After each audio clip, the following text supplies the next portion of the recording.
Welcome to Basic Brewing Radio for July 13th, 2006. I'm James Spencer.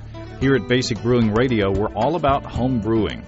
But this week we start delving into the massive amount of information we gathered while we were covering the National Homebrewers Conference in Orlando, Florida. In this episode, Steve Wilkes talks with Randy Mosher, author of Radical Brewing, about pairing beer with food and cooking with beer. There's a lot of ways to do it right, and not very many ways to do it wrong. So that's a really great thing about it. It's not shouldn't be an intimidating process. And once you get started with it, you just go crazy. I want to thank everybody for their patience these past couple of weeks. Vacation time is over, and our friends are out of the house, so it's back to work. It was great to get out of town with the family, and great to see our friends, but it's nice to get back into the regular rhythms. It kind of sounds like I'm doing a commercial for a laxative. You know, listening to this show may cause abdominal cramping, so see your doctor. Now, I think I've finally gotten around to answering all the backlog of email that I received while I was out of pocket, and included in the heaping mound of electronic correspondence was an audio note from Graham Sanders, who is host of Craft Brewer Radio down in Australia. Down there, I believe they refer to homebrewing as craft brewing. Graham had a comment about our recent episode on Brian Warren and John Holder's experiment on hot side aeration. G'day everyone, it's Graham Sanders from North Queensland here. I just want to give some comments about your experiments on hot side aeration that I've been following. We correctly call it over here mash and or boil oxidization because we believe that's the correct term and more aptly describes what's actually going on in the process. Anyway, we've been an advocate of minimizing oxidization damage in beers for years here in North Queensland, and we believe that your experiments are flawed in one basic area, and that is you're not comparing unoxidized beer to oxidized beer. Basically, you're comparing already oxidized beer with other beer that could be more oxidized. What we recommend you do is have a control that is unoxidized. That is, as minimal oxygen ingress as possible through the mash and boil. And what we do in North Queensland is we add sodium metabisulfite. Only about an eighth to a quarter of a teaspoon for, say, 7 kilograms of grain, depending how much you splash it around. And that absorbs a lot of the excess oxygen. So maybe in your experiments, guys, you add a little potassium metabisulfite, because I believe it's potassium salt that you get over there, not the sodium salt we get here in Australia. Anyway, keep up the good work. I'm very interested in your experiments because in our experiments over here, we have definitely shown that mash boil oxidization is a real effect and it can be minimized by the addition of an antioxidant like metabisulfite. Now, I appreciate Graham's taking time to send us that comment. I hadn't heard of that technique before. It's always great to hear another perspective on things, especially in homebrewing. You can find Craft Brewer Radio on iTunes or at radio.craftbrewer.org. Speaking of other beer podcasts, the coloring contest is underway at the Good Beer Show. Jeffrey T. and the gang at the Good Beer Show are giving away a boatload of prizes. That's a boatload of prizes, including a DVD combo from us here at Basic Brewing. All you have to do is download the picture from goodbeershow.com and color it with crayons. You have to use crayons. If they pick your artwork as the best, you'll win lots of stuff, including our Introduction to Extract Home Brewing DVD and our Stepping into All Grain DVD. And I think there's also a mug from our buddies over at Big Foamy Head, among a bunch of other stuff. So there you go, goodbeershow.com. They always have a lot of fun over there in Muncie, Indiana. Arnie and Cheryl from Pendleton, Oregon took a trip to Disneyland on their summer vacation. What makes it special for us is that Arnie wore his Basic Brewing t-shirt. Not only that, he sent us a picture of himself with Woody from Toy Story. Now, I'll probably get in trouble with the Disney lawyers, but I'm going to post a link to that photo on basicbrewingradio.com. It's a great shot, and I appreciate Arnie and Cheryl sending it along. Well, you know, when we first started selling the BBR T-shirts, I invited listeners to send pictures of themselves in fun locations or with fun people, and Arnie is the first, I believe, to take me up on that. Now, if I get more, I'll start a sort of Hall of Fame on the site where we can get a look at you in your Basic Brewing radio T-shirt in a cool situation or with cool people. So keep that in mind. I got a request for help from Oz in Landstuhl, Germany. I hope I'm pronouncing that right, Germany. Oz says, first off, I greatly appreciate your podcast, and I want you to know that you've given my brewery a violent shove into being an official hobby of mine. For that, I thank you. Well, that's great. Didn't realize it was being so forceful. Oz says, I'm contacting you in search of a homebrew store in Germany where I'm stationed. If any of your fans are from Germany or neighboring countries, I would appreciate it if you'd send them my way or share any info you may have. So how about that? Do you know of homebrew stores in Germany where Oz can get a good source of supplies to feed his growing interest in homebrewing? If so, shoot me a note at james@basicbrewing.com or use the contact form on basicbrewing.com. I'll forward your note to Oz and link you guys up. And be sure to spell your email address correctly if you're using the online form. I've got a couple of failed attempts back lately when I've responded to letters that have come through the form. It's always frustrating because I don't want those who I'm replying to think that I'm snubbing them or ignoring their emails. Okay, on to our interview with Randy Mosher. Steve Wilkes is very knowledgeable in food, and it shows in this interview. He did a great job of talking to Randy, who is also, of course, very knowledgeable in food and beer. Randy is the author of Radical Brewing, and he joined us for breakfast to talk about beer and its relationship with food. Randy Mosher is a connoisseur of food and beer and wine and spirits and all sorts of things, and teaches some courses for the AHA. Is that right? Well, seminars at the AHA events. And you're focusing on food and beer at the time. That's one of my main interests right now. Yeah, absolutely. Well, that's one of my interests too. Tell me and our listeners about how food and beer can go together. You know, we always hear about food and wine and how wonderful food and wine is. Well, wine has a dirty little secret that if you really get a couple beers in a sommelier, they'll tell you that there's a lot of categories of food that wine is really not capable of matching up very well with. Cheese is one. Of course, everybody thinks cheese and wine, it's just automatic, right? But if you really get down and look at what the pairings are, it doesn't work very well. The fat in cheese tends to overwhelm the wine pretty easily. The other big category that wine doesn't really even make any effort to do anything with because it's so awful is dessert. Yeah. There's no wine on the planet, perhaps with the exception of some nice port, that'll stand up to chocolate. Mm-hmm. And I've tasted that combination, and I'm not convinced. But there are people who do dearly love that combo. But the thing about beer is that it has a huge variation in its intensity, in its range of flavors, everything from the lightest, palest, sort of bready, malty, light, clean flavors, all the way to the most dark, roasted, coffee-like characteristics, and that gives you a lot, and plus a lot of variations in alcoholic strength and a lot of different variations in bitterness, which is an important thing when you're pairing food. Bitterness, we can talk about that, is really key to a lot of food styles and finding matches. And so you have this immense range to work from. And in addition, you have a lot of flavors that just happen to be the same flavors that you find in food. So in beer, you find a lot of roasty, toasty, nutty, doughy, bready kind of flavors, and they're created by a chemical process that happens when you put sugar and protein together and heat them up, and they create caramel, essentially.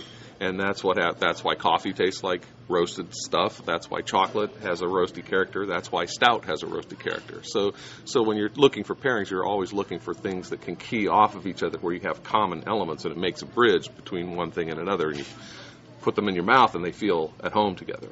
So is that a good rule of thumb for how to pair beer and wine? Look for similarities between the two foods, essentially? That's right. That's one of the three things I like to have people think about when they're pairing food. So one of them is looking for those resonant elements, I call them, or simpatico flavors, or however you want to look at it. Just common threads, common themes. The second thing, really the one most important thing, is to match the intensity of whatever you're pairing. So if you have a really light salady fish kind of dish or something, you want a lighter, crisper, fresher, not heavy, not intense beer. And conversely, if you're trying to match something up with a chocolate mousse cake, you don't want to try and pair that with a Pilsner because it's just going to slap it around and not be a very fun experience. So you want a really massive, solid, maybe chocolatey, maybe caramely, depends how your mood suits you, but something definitely big. And if you do that, it's hard to go too wrong. The third thing we like to think about is a little more complicated, but you have to think about sweetness and fat, or kind of richness, let's say, in food. And that requires balancing off with certain elements in beer. The main thing with that is hops.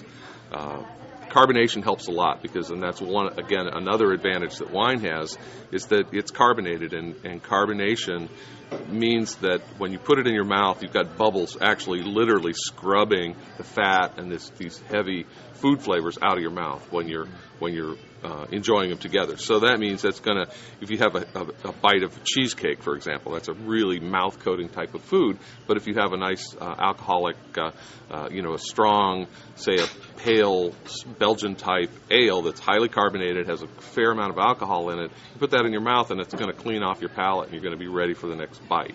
So that's something you're always kind of looking for, is how these things interact. What is your mouth? I mean, we're not used to paying a lot of attention to what's going on in our mouths, but this is where you really need to be attentive to that. So you've got that going on. And the other thing is hops. Bitterness balances sweetness, and it balances out fat. So if you've got a really, like we were just talking about fried chicken, what goes great with fried chicken? And we're saying, well, maybe a nice Belgian ale, but actually an India Pale Ale might be a really good match for some fried chicken, especially if it's got a little spice or something going on, because that hops really kind of cuts the bitterness. And when you get to the dessert category or the cheese category, they both have a high fat content. Bitterness, that may be pretty pronounced in a beer. When you put it together with a dessert, that bitterness will kind of lock together and kind of take cut the sugary taste and sort of disappear in a way. It sort of gets swallowed up in the sweetness or the richness of the beer. So that's another thing. Again, you're watching what's going on in your mouth. You have a nice hoppy beer, you put it together. One of my pairings that I like to do for people is IPA, which is a very hoppy pale ale, English-style pale ale, with carrot cake. Now, carrot cake with that was wonderful, by the way, yesterday. Yeah, it's a great pairing. And that one happened by accident. I was just, I was at a restaurant. I had a pale IPA in front of me, and the person I was with ordered a carrot cake. It's like, you want some? It's like, yeah, okay, I'll have some. And it just happened to be great because carrot cake's too sweet and the beer was a little too bitter. You put them together and it's like, wow, this is really neat. Yeah. And it works with cheesecake, and it works with creme brulee. It works with a lot of different kind of those desserts that are just really sweet desserts. So, yeah, I had at the luncheon yesterday, I had a piece of the cheesecake and a little sip of Arrogant Bastard, and I just thought, I've died and gone to heaven. This is so good. You can't, and that's a can't fail pair. Yeah. A really sweet dessert and a really bitter beer. It's hard to go wrong with that. Yeah, that was great. I was thinking, at my house at any rate, my wife, we might have a beer, but then at dinner time she's like, what kind of wine do you want? And I wonder if maybe because our culture was so geared to the giant breweries for so long, and that those kinds of beers don't go with everything. So I'm wondering what your thoughts are about how home brewers and home brewing is driving our ability to understand beer and our ability to understand how beer might work with food. Oh, it's absolutely key. I mean, home brewers really invented craft beer in America. If you go to any craft brewery and ask everybody who's working there, how many people here started out as a home brewer? Almost everybody did. And the Brewers Association, which is the trade organization that is actually the umbrella organization that includes the American Homebrewers Association, was actually started as the American Homebrewers Association, and then they created a professional division, and it ended up merging with a different organization. But so the energy and drive, enthusiasm, certainly there in the professional scene, but it originated with the homebrewers. And what we like to see from the professional side, because I'm also involved professionally with some breweries in various ways, we love homebrewers because homebrewers we look at as super enthusiasts.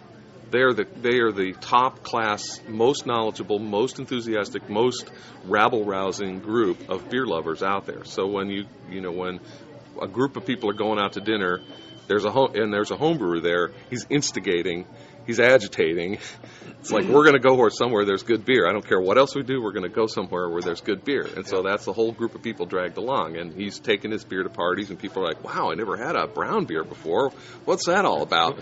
Wow, what's this bitter thing? I never really got that in the regular beers. And of course, because homebrewing is essentially just a specialized form of cooking, most of the people that I know who are homebrewers are phenomenally food-interested people. They're very skilled cooks, many of them.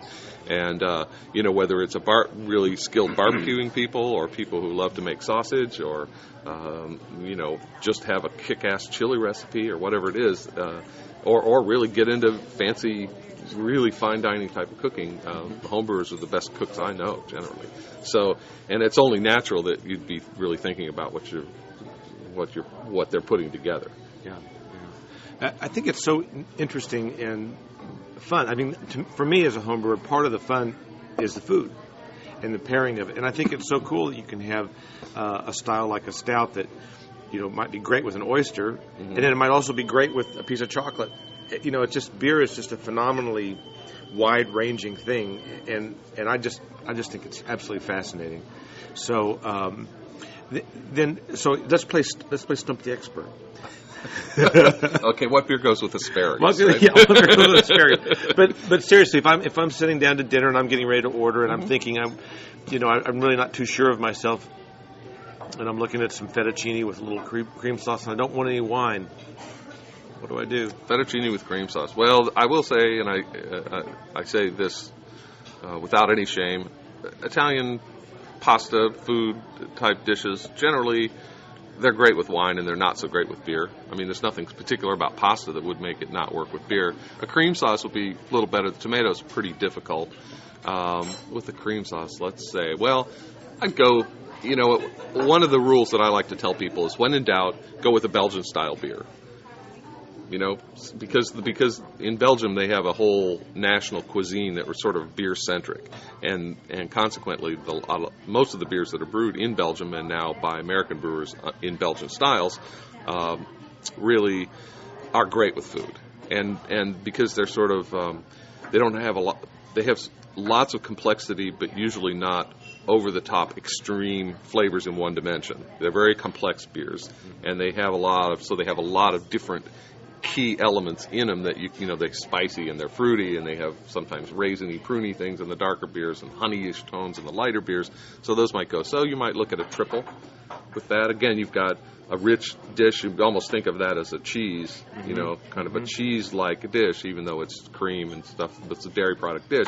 So a beer like a strong golden ale, something with 7-8% alcohol, a lot of carbonation, interesting, fruity, spicy, honeyish tones in it, will probably work real nicely with that. So take a look at the dish that you're ordering and think about the ingredients that are in it, not necessarily the whole dish, but this has a fair amount of butterfat in it, or this has a fair amount of vinegar in it, or whatever, and then choose a complementary beer to go with that. Right. Yeah. So you wouldn't probably order a stout with that, because you've got this heavy roasty flavor, and those roasty flavors do tend to linger in your mouth for quite a while, because they are kind of perceived as a sort of bitterness, which does stay in your mouth for quite a while. So you want to think about your beer, and you want to make sure that neither the food nor the beer overwhelms each other.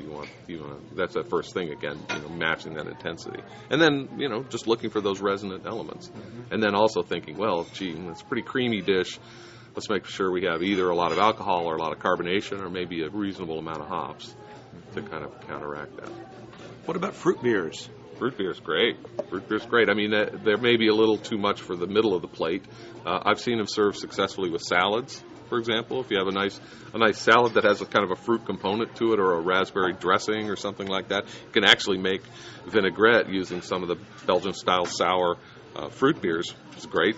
You know, it's a really nice touch. You can make a great dish by sautéing up some chicken real quick and some butter, and lightly spice it. Deglaze a pan with a raspberry beer or cherry beer, usually what we do. Deglaze a pan with the cherry beer, thicken it up just a little bit, and toss in a handful of cherries. Let them warm up and just pour that right over the chicken. You got an awesome dish. You serve that with a sour or one of the wild beers, Belgium, or again an American counterpart, beer with some cherry in it, and it's heaven. That's a classic Belgian dish, and it's really easy to make. And you know, you can do the same thing with duck too, which is pretty awesome. Yeah. So that brings up a whole new topic, and that's cooking with beer. Sure. Yeah. Yeah, and I mean, they're just like you cook with wine. You can put beer in whatever it is. You know, find a beer that matches and that you're going to serve perhaps with your dish, and cook with it. Do you have any favorite recipes? You've given me one with the duck. I talked about that. Let's do a little general principles first. Great. The one thing about beer that you have to be aware of when you're cooking with it is that it is bitter. And even a beer, say a Doppelbock, which is a beer I love to cook with, it has a certain amount of bitterness to it. And that doesn't really become a problem unless you think of it in the same way as wine, where you are thinking commonly about reducing it.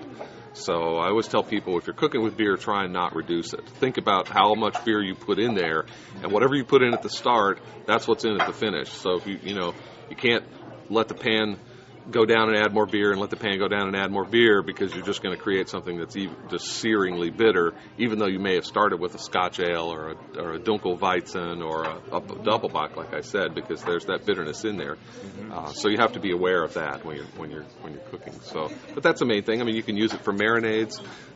You can use it for poaching liquid or steaming liquid. You know, the famous beer can chicken. Yeah, that's a great way to use industrial beer. Yeah, you can, it moisturizes the chicken.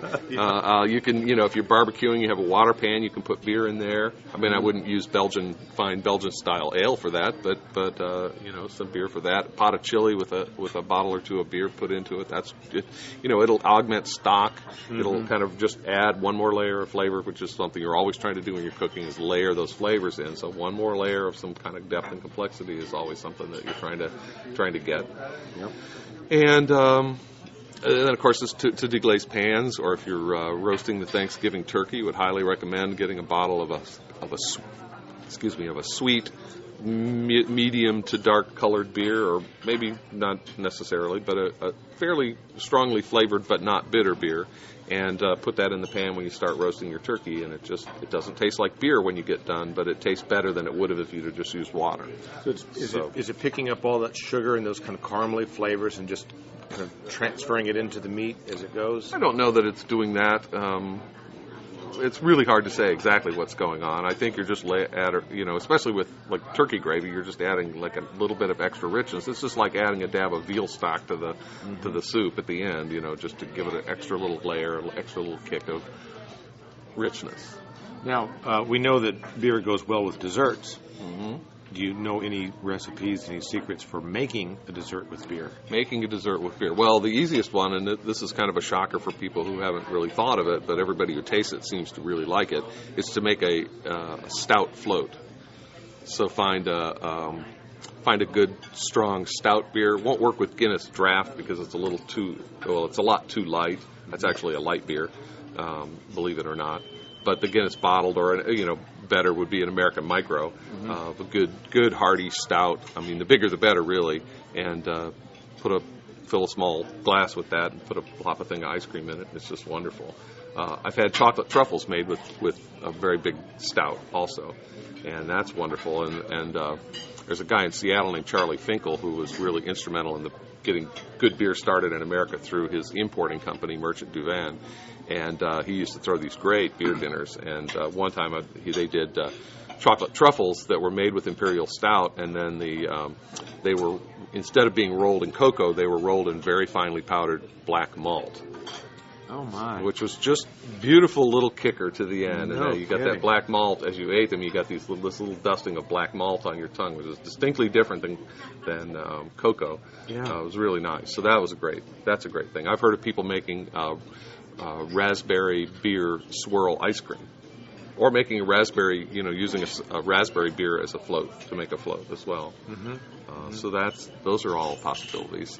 I have a peach ale at home that we're saving for the summertime to make peach ale floats with. We're going to try. Yeah, that'll be great. Yeah, peach ale floats and a couple slices of really nice fresh peaches just tossed in there, to kind of amplify the flavors. It'd be great. Yeah, excellent. That's great.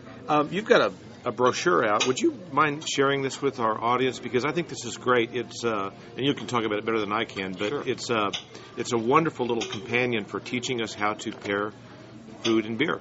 Yeah, it's a little brochure that I put together for the Brewers Association, which again is the umbrella organization that includes the homebrewers, about pairing American craft beer and food. And this was done as part of our export development program, but it was really written to be universally comprehensible or useful to people who are interested in putting beer and food together. So it's just sort of a little overview. It's a lot of the things we've talked about here today about matching intensity, why you would want to do this, and why beer makes such a great pair. It's got talks about the various sort of meal parts and food occasions like appetizers, salads, desserts, main dishes, and cheese. There's a good amount of information on cheese in there. And then we have a big pairing chart that lists about 25 different styles of beer and gives some kind of suggestions in terms of main dishes, cheeses, and desserts that might be appropriate to go along. But, it's a starting point. The great thing about this is that there's no definitive thing here about what is absolutely best, and it's whatever suits you and your friends and at the moment and with what you have at hand, and there's a lot of ways to do it right and not very many ways to do it wrong. So that's a really great thing about it. It's not shouldn't be an intimidating process. And once you get started with it, you just go crazy. It's like, wow, look at this. And, cheese is a great area for beer pairing because it's cheese. Cheese is basically grass processed through a cow, and beer is grass, which barley is of grass, processed through yeast cells. And so, because of that, you have a lot of commonalities in the flavors of them. Mm-hmm. And because, again, we talked about the beer's ability with its bitterness and carbonation to scrub the palate and to balance out rich food, beer is just absolutely natural with cheese. So if you follow the basic kind of points we've been talking about, putting beer and cheese together is just fantastic. We had a cheese tasting in Chicago with the Chicago Beer Society a couple of weeks ago, and we had 24 different beer and cheese pairs. And one of them, the starter pair, was a fresh mozzarella, one of those really creamy, milky mozzarellas, but it was actually stuffed with curds and cream. And it was this incredible explosion of milk when you ate it. It was just this milky flavor, beautiful flavor. And we paired it with a Hefeweizen, and that's a German-style beer that has a very large fruity component to the aroma. So the overall effect was like a peach ice cream in your mouth. It was just really wonderful. Whoa, that's really it was great. Really great pair, and kind of unexpected because that cheese is unexpected to begin with. I'd never seen anything like that before, and then like let's try it with the Weizen. We tried it, and everybody's eyes lit up when we're putting the pairs together. It's like, oh yeah, this is a good one. That just sounds so good. Well, so now can folks get this brochure? How can they get this? They can get this brochure. We've tried to keep the costs basically at cost for people. They can go to the website beertown.org, which is the umbrella organization, and look around on there for that. I can't tell you exactly where to find it, but it's not too hard to find. I just did it recently. And you can just sign yourself up and order a copy. And if you're a restaurant or an organization that wants to have multiple copies, they've got a really pretty steep discount on multiple copies of it, and we're just trying to get as many of them out there as possible because that's going to help us turn America into a greater beer nation than it already is. So that's our goal. That's right. Well, listen, thank you so much for visiting with us today. Yeah, it's been my pleasure. It's been my pleasure. Thank you very much. You bet. Well, once again, we appreciate Randy Mosher for joining us. I plan to interview Randy again to talk about radical brewing sometime in the future. And I look forward to that greatly. I also wanted to say thanks to Steve for the terrific interview. Very good job. There's lots more stuff to come from the National Homebrewers Conference. I've got to figure out what's next. It may be a show featuring some of the interviews we did with local homebrewers down there in Florida. We talked to brewers about what it's like to brew in the steamy weather, how to make a good braggot, and how to make a good pepper beer. Well, we tasted some really, really good spicy, hot pepper beers down there. So that may be on tap next week. And be sure to check out Basic Brewing video this week as we do our little fun segment from Pro Brewers Night down there in Orlando. We got to meet a lot of good homebrewing folks down there, and it was fun to say hi to everybody in person, and fun to drink the beers as well. If you have brewing questions, show suggestions, or just want to say howdy, write to james@basicbrewing.com or fill out the contact form on basicbrewing.com. Please don't forget to tell us where you're from, and please don't forget to check your spelling on your email address. And while you're on our site, you can check out our online shop where you can find great pricing on our DVDs and a combo deal to save you even more on top of that. In Basic Brewing Introduction to Extract Home Brewing, we walk you through the extract brewing process step by step from boiling to bottling. And in Basic Brewing Stepping into All Grain, we take you through the all grain process from milling your grain to collecting your wort. You can see a fine listing of the fine folks across the fine country who sell our DVDs, which are fine as well, on basicbrewing.com. And if there isn't a vendor in your area, you can order it from us online. And I'll pack it in the box myself, send it off to you. Well, that's it. Until next week. Until then, thanks for listening. I'm James Spencer. Production help for Basic Brewing Radio, and our website is provided by our good buddy in Austin, Texas, Kelly Dodson. Or Kelly Dodson. Basic Brewing Radio is a production of Active Voicing. We'll talk to you next time, everybody. So long.